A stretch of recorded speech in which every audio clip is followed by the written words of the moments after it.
जय हिंद बच्चों। आज हम लोग सीबीएसई 10th बोर्ड का जो है ये लास्ट 60 डेज सीरीज का क्लास नंबर 7 जो है करेंगे। चलिए देखते हैं।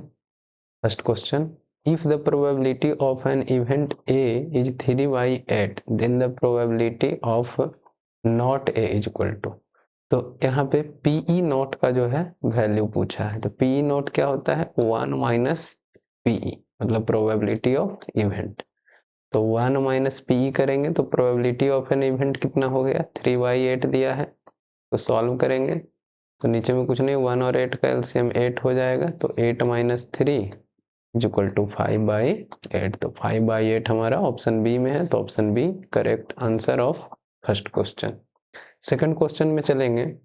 सेकंड क्वेश्चन बोल रहा है कि if triangle X Y Z similar to A B C and X Y by A B, X Y और ए बी का जो है ये रेशियो दिया है 5/7। तो रेशियो ऑफ देयर एरिया पूछ रहा है। तो हमेशा याद रखना है कि जो रेशियो ऑफ जो एरिया होता है वो साइड का जो रेशियो दिया हुआ होता है उसका स्क्वायर के इक्वल होता है। तो हम लोग कर देंगे। 5 का स्क्वायर कितना हो जाएगा? 25, और 7 का स्क्वायर हो जाएगा 49। तो 25/49 ऑप्शन बी करेक्ट आंसर हो जाएगा। उसके बाद हम लोग चलेंगे क्वेश्चन नंबर 3 में। क्वेश्चन नंबर 3 बोल रहा है find the 20th term of the AP.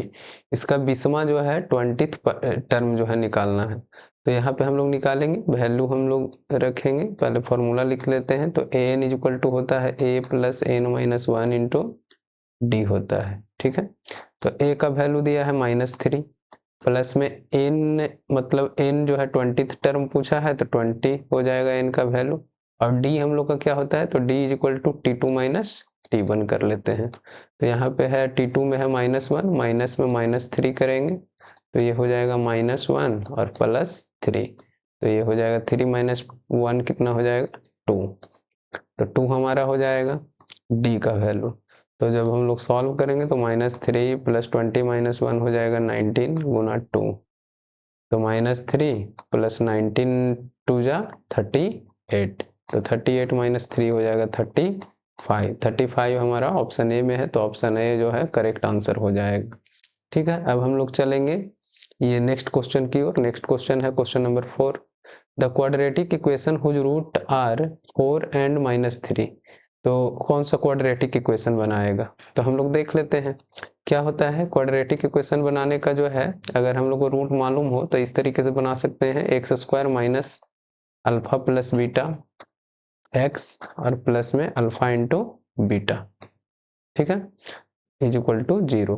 तो यहाँ पे x² minus alpha plus beta करेंगे तो 4 और -3 ऐड होगा यहाँ पे, और x plus alpha into beta मतलब 4 गुना -3। जब हम लोग सॉल्व करेंगे तो x -4 plus into minus minus हो जाएगा, x ये प्लस इंटू माइनस यहाँ पे भी हो जाएगा माइनस, ध्यान दीजिएगा यहाँ पे हो जाएगा माइनस। तो हम लोग लिखेंगे यहाँ पे -4 3 जा 12 इज इक्वल टू 0। तो x² -4 -3 क्या होगा? 1। 1 को हम लोग 1x लिख सकते हैं x के इक्वल, तो -12 इज इक्वल टू 0। तो x² माइनस x -12 कहाँ पे दिख रहा है वो जरा हम लोग देख लेंगे। तो x² माइनस x और -12, x² माइनस x इसमें नहीं है, x² माइनस x और -12 is equal to 0। Option B is the correct answer हो जाएगा। उसके बाद 5 नंबर क्वेश्चन में चलेंगे। बोल रहा है the distance between the point P and Q is. तो डिस्टेंस पूछा है। तो डिस्टेंस हम लोग जानते ही हैं कि √x2 हो जाएगा 2 माइनस x1, फिर x1 भी है 2, इसका होल स्क्वायर, और प्लस में बाई टू हो गया 5, और माइनस में -3/1 हो जाएगा। -3 क्या है? /1, इसका होल स्क्वायर। सॉल्व करेंगे तो 2 - 2 हो जाएगा 0 का स्क्वायर, 5 और माइनस माइनस प्लस 3 का स्क्वायर हो जाएगा। तो यहाँ से सॉल्व करेंगे तो 0 का स्क्वायर 0 और 5 3 8 का स्क्वायर हो गया। तो ये हो जाएगा 8 का स्क्वायर हो जाएगा 64, 60 अंडर रूट स्क्वायर रूट 64 किसका वैल्यू है? 8 का। तो 8 हमारा 8 यूनिट इसका आंसर हो जाएगा। उसके बाद हम लोग चलेंगे क्वेश्चन नंबर 6 की ओर। क्वेश्चन नंबर 6 कह रहा है the radius of a circle whose diameter is 14 centimetre, तो ये तो बहुत आसान है। डायमीटर तो रेडियस इक्वल टू क्या होता है, d/2, तो d हमारा 14/2 करेंगे, हमारा आंसर 7, तो 7 सेंटीमीटर इसका आंसर हो जाएगा। उसके बाद हम लोग चलेंगे 7 नंबर क्वेश्चन की ओर। 7 नंबर क्वेश्चन कह रहा है कि the decimal expansion of 7/2 to the power 3 into 5 to the power 2 will terminate after। तो इसमें कह रहा है कि डेसिमल एक्सपेंशन जो इसमें होगा वो कितने कितने ये जो है डेसिमल एक्सपेंशन जो है कितने के बाद जो है टर्मिनेट होगा, मतलब टर्मिनेट मतलब कि कहाँ पे जाकर के डेसिमल के बाद जो है डिजिट अंक जो है रुकेगा। तो इसमें कुछ नहीं करना है, डिनोमिनेटर को देखना है। डिनोमिनेटर अगर फैक्टराइज किया हुआ है तो उसमें देख लेंगे कि सबसे बड़ा पावर कौन सा है। बड़ा पावर है हमारा 3, तो इसका आंसर हो जाएगा 3 डेसिमल प्लेस। ठीक है। उसके बाद देखेंगे 8 नंबर क्वेश्चन। 8 नंबर बोल रहा है कि mean is equal to 10 and mode is equal to 16, तो मीडियन पूछा है। तो यहाँ पे हम लोग फॉर्मूला लगा देंगे, 3 median is equal to 2 mean और प्लस में 2 मीन प्लस मॉड। तो 3 मीडियन, 3 इंटू मीडियन हम लोग को निकालना है, मीडियन निकालना है।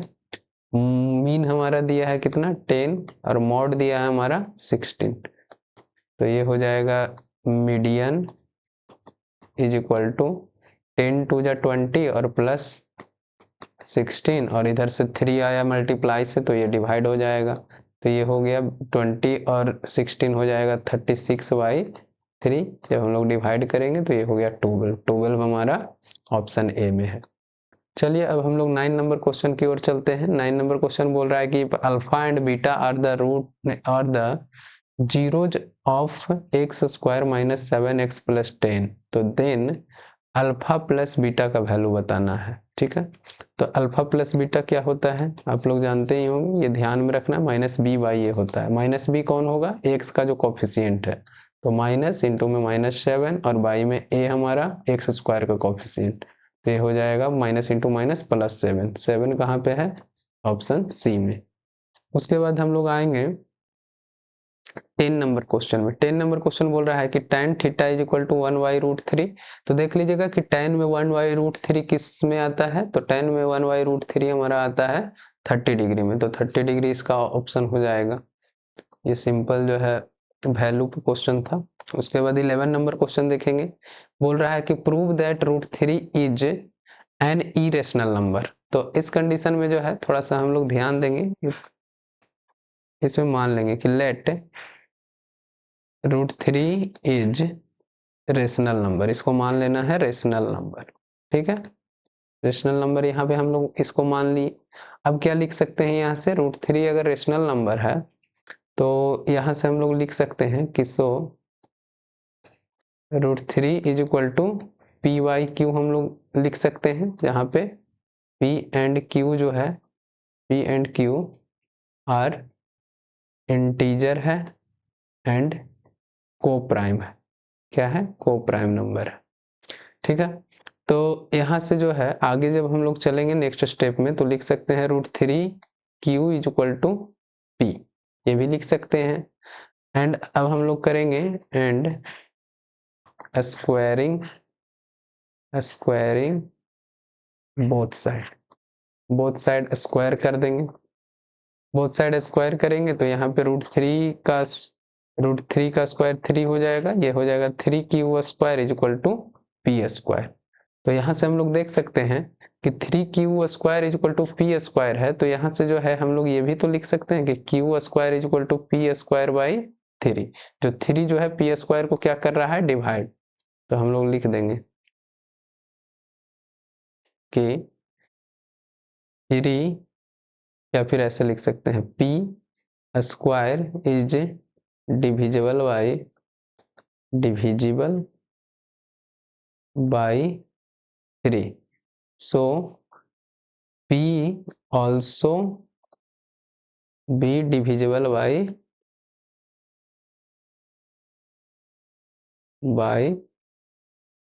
3 हो जाएगा। ठीक है, नाउ अब हम लोग को क्या करना होता है इसमें, अब हम लोग जो है क्या करेंगे कि लेट मान लेते हैं एक और चीज, कि मान लीजिए कि q is equal to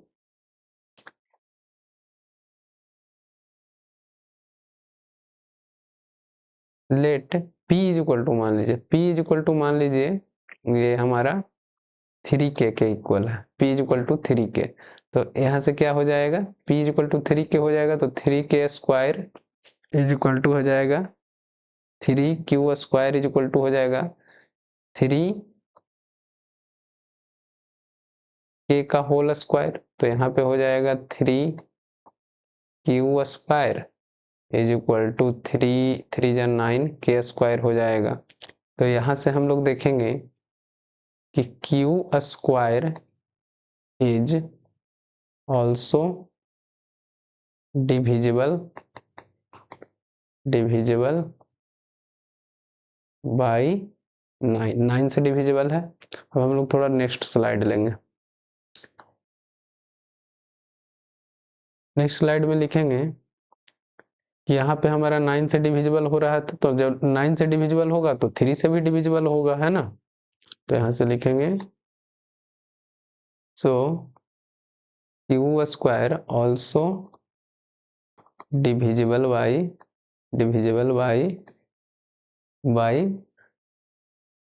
3, but q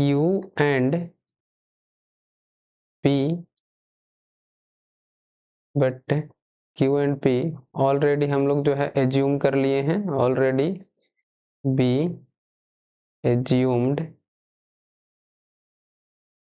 are को प्राइम नंबर। ये क्या है, को प्राइम नंबर हम लोग एज्यूम किए हैं। But as fact coprime have no common factor other than 1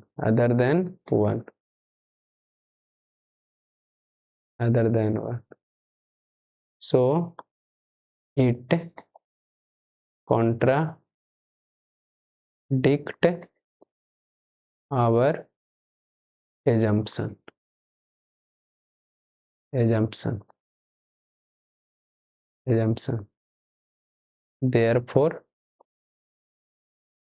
therefore यहाँ से लिख सकते हैं कि ये हमारा क्या था, √3 था।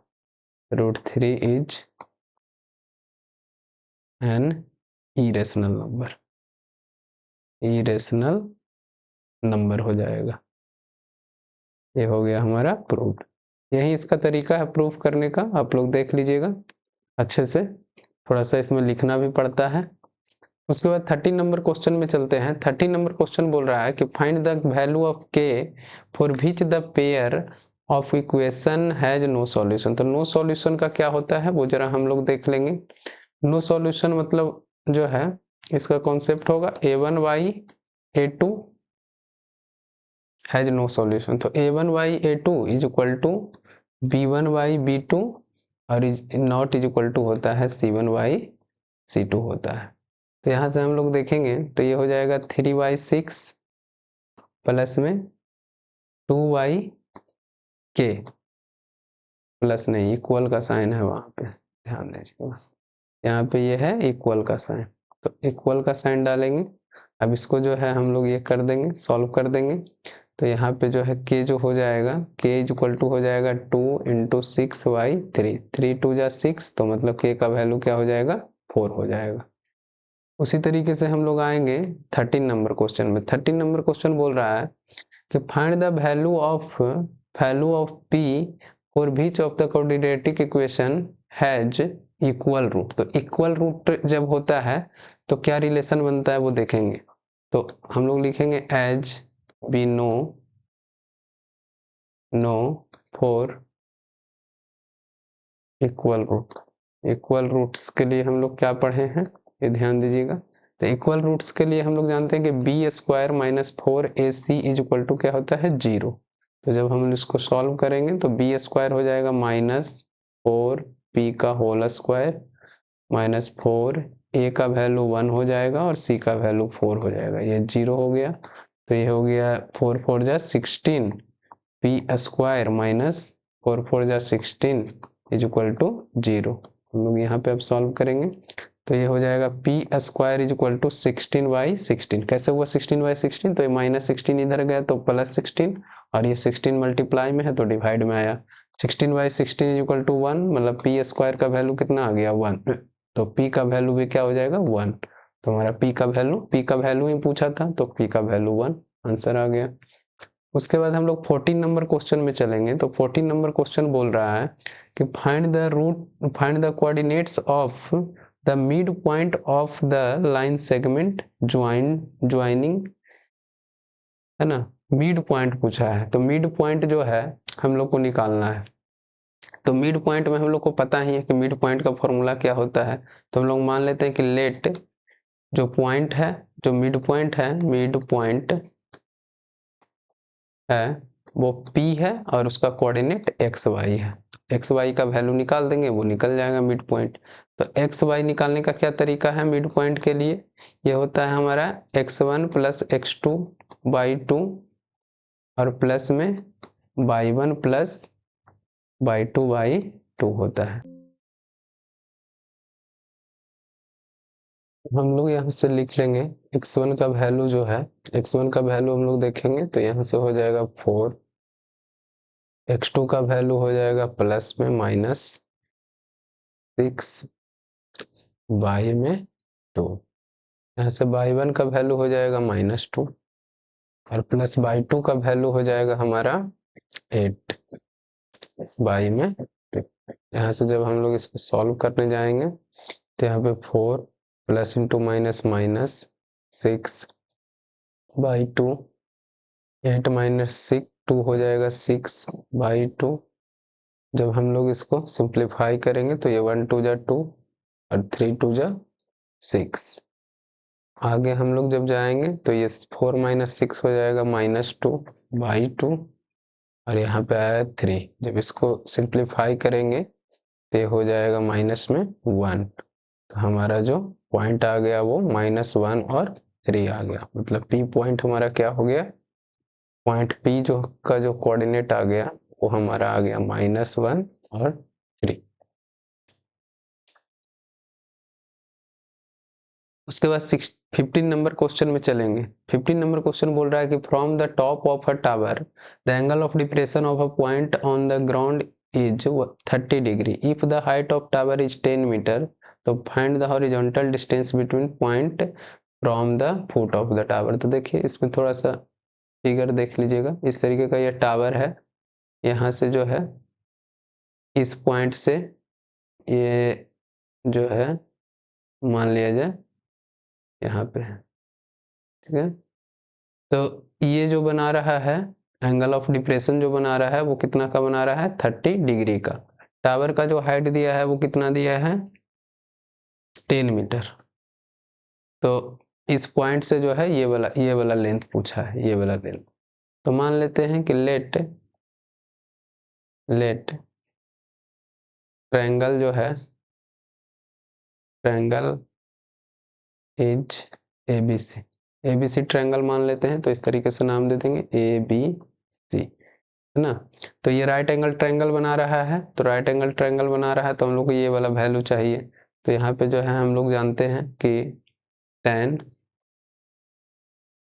कितना है 30 degree, tan 30 degree is equal to क्या होता है हमारा, हो जाता है ये tan 30 डिग्री 1/√3। तो tan 30 degree is equal to 1/√3 होता है।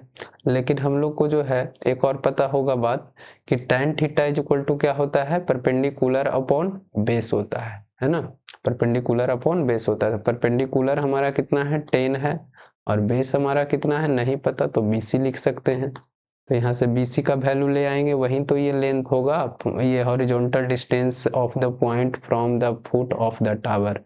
मतलब इस पॉइंट से ये टावर के जो फुट है, जो सबसे नीचे वाला पोर्शन है पॉइंट है, उसका लेंथ पूछा है। तो BC इज इक्वल टू हो जाएगा क्या 10√3। √3 यहाँ डिवाइड में इधर जाएगा तो मल्टीप्लाई में हो जाएगा। तो BC का वैल्यू हमारा गया 10√3। तो यहाँ से लिख सकते हैं कि the horizontal distance of point from the foot of the tower is equal to 10√3 cent, ये मीटर में है तो मीटर हो जाएगा आंसर। तो ये था हमारा आज का जो है 15 क्वेश्चन। अब हम लोग नेक्स्ट क्लास में मिलेंगे 15 क्वेश्चन के साथ। तब तक के लिए आप लोग का धन्यवाद। Thank you.